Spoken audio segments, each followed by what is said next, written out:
Hello, my name is Heather Elward. I am the director of the Women's Life Center at Newman Regional Health.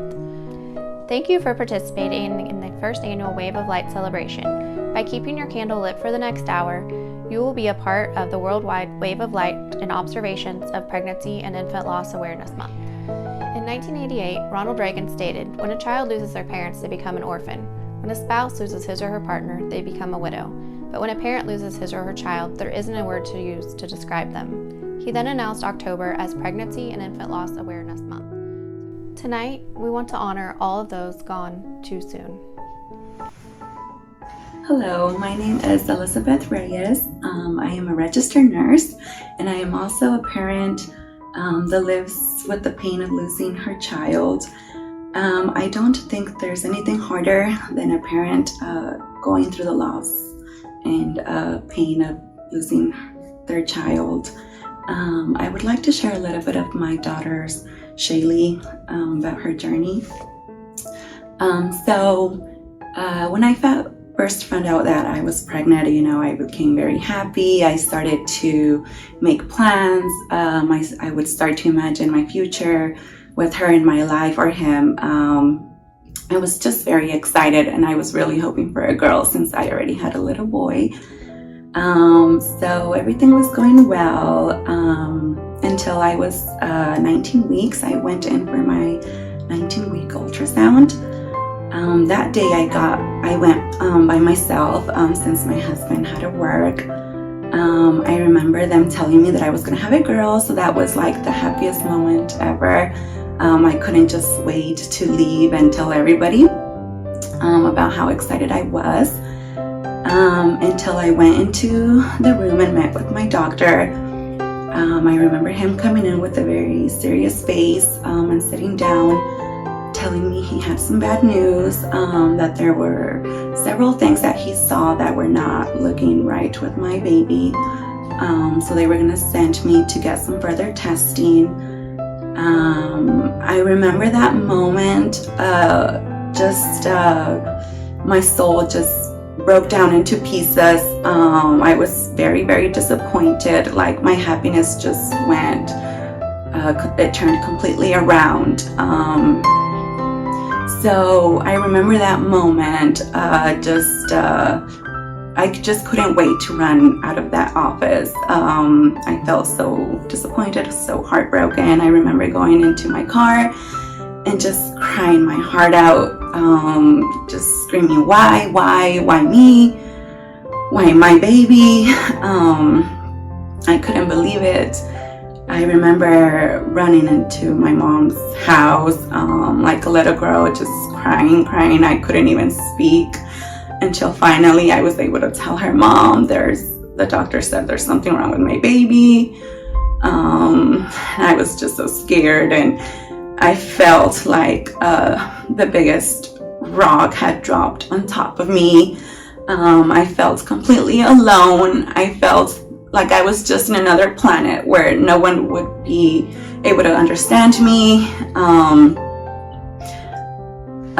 It was just very awful. I remember that evening my husband came home and I told him that we were having a little girl. So he was very happy, and then I couldn't say anything else. Therefore, my mom took over and told him that there was something wrong with our baby. So I remember he just looked down, and I remember him having some tears on his face, but trying to stay strong for me. So my baby had further testing, and then they told us that she had trisomy 18, which was not compatible with life. At that moment, my world just came to an end. So they told us that her heart could just stop at any moment. Therefore, every day I would wake up thinking, is today going to be the last day? It was very scary every single day. But my little girl fought, and she made it to birth. They told us before the C-section, they told us that our baby could live seconds, minutes, hours, maybe.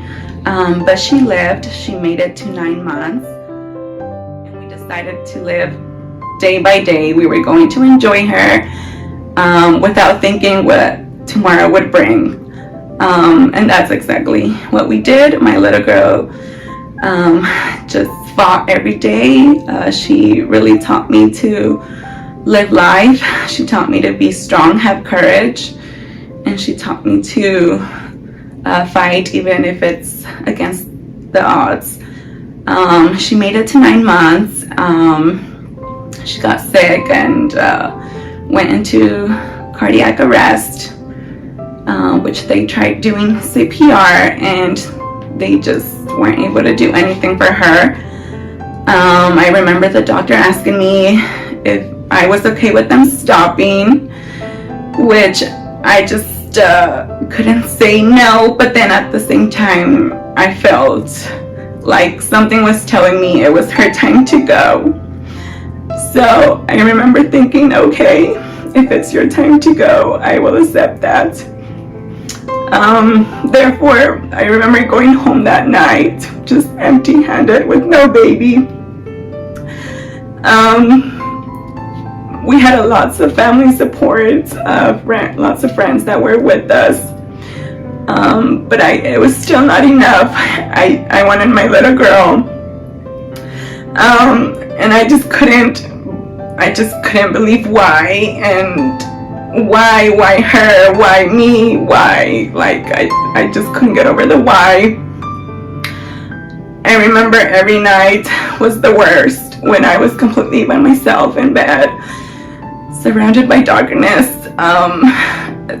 Those were the hardest moments. I remember I went into depression. In front of my friends and family, I would act like I was okay. I would act strong. But in the inside, I was dying. I was having thoughts about harming myself. I just didn't want to live anymore. But somehow one day, I looked up into the sky and saw the most beautiful star ever. And I felt very calm, and something told me that it would be okay, that I needed to keep living life just as my little girl Shaylee did. So don't feel like you're alone. There's a lot of us going through this pain, and it's okay to grieve and just allow yourself to do that. You're not alone. We are connected, my child and I, by an invisible cord not seen by the eye. The strength of this cord is hard to describe, it can't be denied. And though you are gone, the cord is still there, but no one can see. And though you are gone, though you are not here with me, the cord is still there, but no one can see. It pulls at my heart, I am bruised, I am sore, but this cord is my lifeline, as never before.